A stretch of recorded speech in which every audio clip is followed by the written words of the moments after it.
Can I come back to a word you said? You said you have to, like, you need courage to feel. Yeah. And I feel actually courageous when I sit down and I'm like, I'm gonna go there. I'm not scared, but I'm gonna go there. Yeah. And then I start to feel and it builds up, and then I've got this huge headache, and then I yawn, and then it's gone. But So that's your intellect deciding that you want to be courageous. Yes. But in your heart, you're feeling not very courageous. But then how do I go from the heart and up to the mind? Good question. And that's going to take time. You're going to have to find why the lack of courage exists, why it is you want to switch yourself off. And a lot of people want to switch themselves off, so they start to exercise at a high ideal to be humble, is what you're describing. Exercise a high ideal to be humble, which is a good ideal, nothing wrong with that.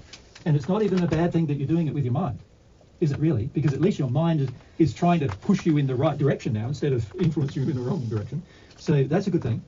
The problem is your heart doesn't agree.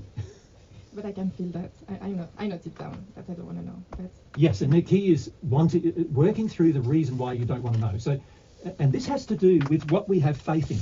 See, most of us don't realise, we have talked about this a lot in the past, but a lot of us don't realise that actually many of the things we have faith in are corrupt. So an example of that is many of you ladies have faith that your fear is good. So when you're bringing up your child and you see your child running out near the road and you have all this fear reaction and you grab the child and say, don't do that, don't do that, and you're acting, in that fear, you think that's good. In fact, many women say that's my right as a mother, like I should have that as protecting my child. But fear is never good. So I'm not saying you wouldn't protect your child from the road. What I'm saying is your fear response in the situation is the thing that's not good. Because when you're in a state of fear, you withdraw love, and now the child's going to connect him having some freedom to move about as a withdrawal of your love, and now he's going to feel restricted, and there's going to be all sorts of consequences of that in his later life. But in the moment, the mother is going, but I have the right to be afraid. She nearly went in front of a car. Of course I should be afraid. No, you don't need to be afraid. You just need to correct why your child decided to walk in front of a car. You don't have to be afraid about it. In fact, being afraid about it, it's more highly likely your child's not going to listen to you, and more highly likely the child's going to walk in front of the car, actually.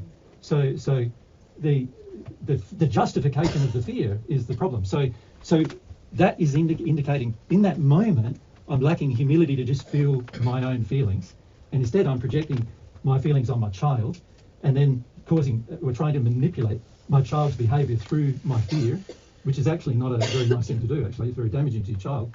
But also, justifying it to yourself is even worse. Like saying, well, I have the right to do that because I'm a mum and I should be afraid. That's even making the situation worse. So for many women, fear is the big